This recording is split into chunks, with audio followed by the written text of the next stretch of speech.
What's going on, my beautiful marketing people? Welcome to another episode of the Mind Marketing Podcast. Today on the show, joining me is the co-founder and CEO of rented.com, Andrew McConnell. He is also the author of the upcoming book, Get Out of My Head, Creating Modern Clarity with Stoic Wisdom. Andrew, how you doing? We're doing great. How are you, Jordan? I'm doing really well, and I'm excited to have you on and talk about this. Let's give the listeners some context. Talk to me about your career, your journey, and then I really want to get into what Hey, you're writing a book. You got a book coming out. Like, how did that whole thing take place? So, yeah, give me some context, and then let's jump into the book. Yeah, that sounds great. Yeah, so my background, I think like a lot of people coming out of college, I wasn't 100% sure what I wanted to do, but I really thought I wanted to be a civil rights, human rights lawyer. Ended up going to law school and decided when I started practicing that was not what I wanted to do. I had no idea what being a lawyer was. But my corporations class, I found the business problems really interesting and realized business people got to work on all the interesting questions and then lawyers had to go write it all up. So it's like, maybe I'll go do this business thing. So I went to McKinsey and worked there for 4 years, then got recruited away to a startup. And while I was there, had my idea for my own startup, which was my first company I founded 10 years ago, back in 2012, in the vacation rental industry. And it's really been a love affair for me since then. I've now started three companies in the industry, the most recent being Rented. And it's been an industry that when I first started researching in 99, it was a $40 billion global industry. This year alone, the US is projected to do more than 67 billion in revenue. It's more than a $200 billion industry now. So just getting in the right place at the right time. And yeah, ironically, perhaps with Rented, that kind of is what led to writing the book in the first place. So, uh, what we do is we help owners and property managers maximize the values of their Airbnbs and their vacation rentals. So, just like airlines or hotels have prices that fluctuate based on demand patterns and everything, and historically, Airbnbs, you just set the price. You say, oh, it's 159 a night. It didn't, maybe you charge more for Christmas or 4th of July, but there wasn't much movement. We are the pricing engine behind that now. So it fluctuates to make sure, hey, on a Tuesday night out of season, let's put it at a price that people will actually book and come stay. And if there are only so many properties on the 4th of July, let's make sure we're actually charging what you should get out of it. Make sure that we are maximizing the value of this asset. And as we were doing that, I realized there's actually a far more valuable asset that we all have. And we were absolutely wasting it, mostly as a society. And that is our mind. And I think the past 2 years and past 2 months, even in many ways, have shown us there is no asset but our mind that we own or control. Our body can get a virus, it can get bacteria in it, it can get hit by a bus. We can't control it. Material items can break, can be taken away, no matter how wealthy we are. But our mind and our mindset is something in our power if we know how to and choose to exert that power. And so that really is what excited me to go deep on this topic and go deep in Stoicism as a framework for how to take that ownership back. I love it. It's interesting to have those kind of moments where they hit you and you realize, like, oh yeah, this is the asset, and what is the world demanding of me, and what am I demanding of myself, and what does that look like, and how am I pushing myself into opportunities and situations, or am I being pulled into them, or am I stumbling into them? And being able to decipher which is what, when you look back on your week or the month or the year or whatever it may be, to like, how am I using my energy? Now, listeners, if you're not familiar with Stoicism, um Andrew, could you just give I guess a couple principles that come out of this, I guess, line of philosophical thinking, um Yeah. and then, yeah, that'll probably set a good table for the rest of the discussion. Yeah, absolutely. So stoic with a lowercase s, people typically think of stony faced, unfeeling, right? That's a kind of pejorative term. But stoicism as a school of thought, it's an ancient Greek originally school of thought, roughly 2,500 years old. And it is at its essence about really separating out what is in our control versus what is not. and exerting that control where we actually have it. And again, the one thing we really control is our own thoughts and actions. So we can't control what someone else does, what the weather does, what other people think or how they act, but we can control how we react or if we react and how we think about it and the stories we tell. It's been quoted over and over again. You know, Abraham Lincoln supposedly had a copy of Marcus Aurelius's Meditations on his nightstand the night he was murdered. Uh, you hear in Hamlet, there's neither good nor bad, but our thinking makes it so. All of this is kind of getting at its essence of what Stoicism is about. I love it. And listeners, if you're looking for a kind of intro to, Stoicism, there's some great timeless pieces of literature.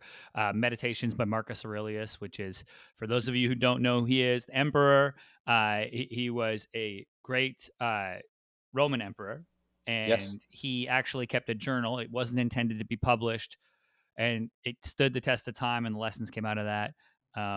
Letters from Seneca. Seneca, I forget. Yeah. The, Seneca, a lot of it, and they're in different collections, but he wrote these to Lucilius. It was this mentee of his, and they're just this treasure trove of wisdom. Seneca being an interesting one because he didn't always live it, but he was very good at writing. yep. Um, so now moving into that, right? Okay, if we approach the next part of this discussion with the framework of, you know, control the controllables, right? And the first thing controlling is our mind. Walk me through, for someone who feels like, I go on social media and an hour goes by. TikTok, I keep scrolling through, or I turn on the TV and it's just political news bombarded and it's negative, and then I feel like I'm constantly being pulled, Yeah. 17 different ways. What's like the first thing I should do if I'm in that position? Yeah. The first is one, to identify you can actually control where you put your mind. So you only have 24 hours in a day. You only have 100% of your mind share to give to anything in the first place. And so realizing that your mind is like real estate, it's this finite asset, and you need to decide how you allocate it. So, do I want to give it to social media, in which case my return is an hour disappeared, and maybe based on certain studies, uh, I am unhappier afterwards than I was when I started that hour?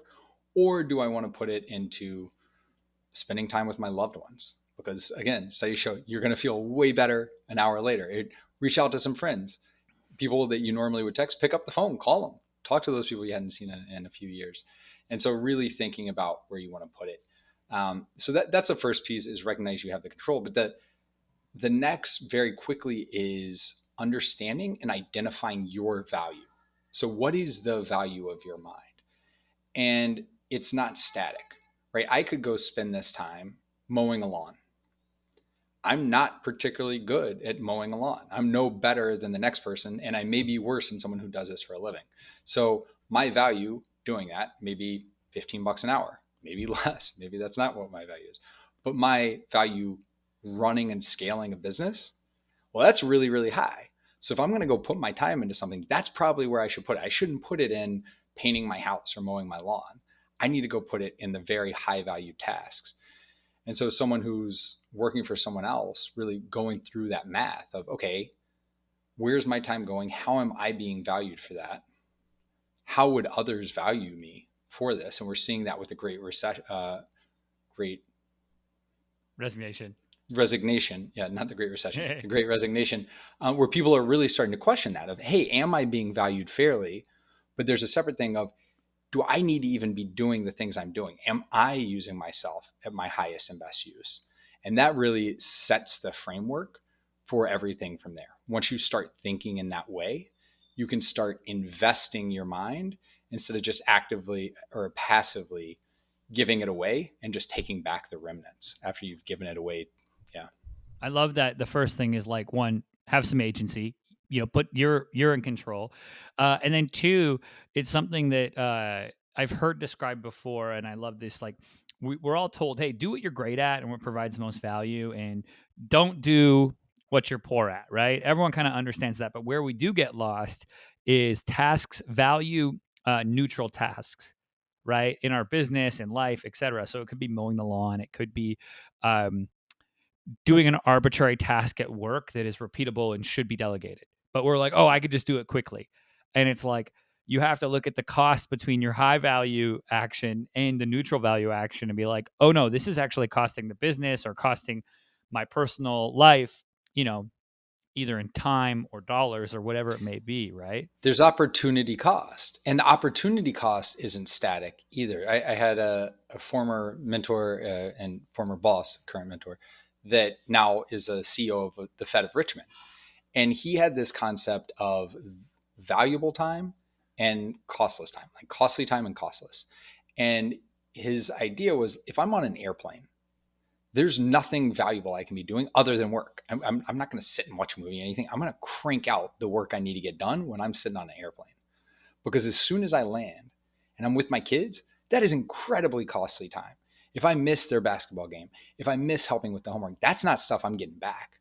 Whereas those dead hours on the plane, that's very costless. So when I have set amounts of things that I know I still have to get done, where am I going to work on those? I love that. And then in the book, you know, as you move on and through the principles, I know one of the things that we talked about before we hit record with your book that I love is you set the table with, hey, here is the philosophy, the framework, you know, the theory, but then you have some action items in on the Yeah. back end, and it's really a workbook too, right? Or collaborative, like it's you're engaged in it. So walk me through, I guess, that thinking to do it that way, and then two, what does that really look like for the reader, um, you know, as they go through reading the book? Yeah, and you use the word workbook, which is a very apropos one because it's not a theoretical workbook. Anybody who pre-orders, you can go to the website now, mandrewmcconnell.com, and download the workbook. So there's a separate workbook pulling all of the lessons out with the exercises so that you can go start putting those into practice while you're waiting for the book. So going back, the structure, as you said, it's introducing the concept. So typically it is a personal story. As I'm building one of my companies, hey, I was running in to get this, then stepping back and say, oh, here's scientifically like why the human brain works this way. Here's why I ended up in this situation. Then here's how Stoicism addresses it, from Marcus Aurelius or Seneca or Epictetus, and then goes into illustrations from some incredibly impressive people. You know, the person who ran recruitment and training for an elite group within the SEALs, the founder of DocuSign, Martin Luther King's daughter. So really impressive people who have taken these principles and implemented in them in their own life. And then closes with, okay, here's the exercise. How do I go put this in practice? So there are actually a number around knowing your value. So the first is doing a price check. How am I being valued today? Let's just start there.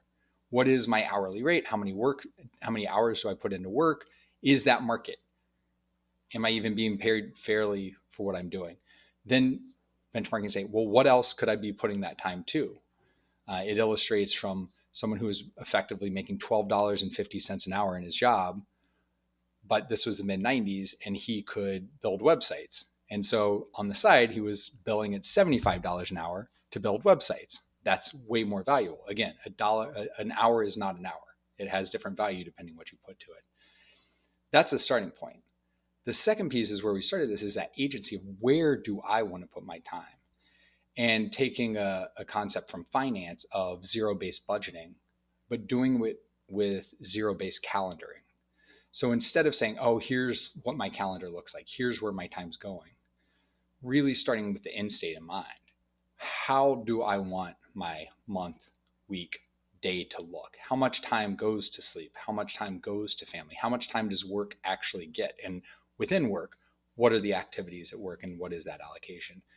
And really mapping out what that ideal calendar looks like, and then reviewing it ongoing and saying, okay, am I holding myself proactively to account on this? Looking at the next week, does my calendar match what I said I want to allocate my time to? It's interesting, and I like the word, and I like that you did the emphasis there on ideal, um, because I like things like routines, and I love the planet, but same thing with maybe a diet, all of this. But humans are very bad at sticking to it, and I think it's a lot of times too because it's like, oh, if I miss the schedule one day, well, the whole thing's now Right. gone to the wind, right? Like, what's the point? I ate cake on the diet one day. Well, the diet's over, which is to me, it's like create the time budget, the time blocking where you want to spend it, but then give yourself the permission to like, hey, if you mess up one day or don't hit it perfectly, it's okay. Get back Yeah. on the horse tomorrow, right? Because that's something I see a lot of people. They start to beat themselves up when they have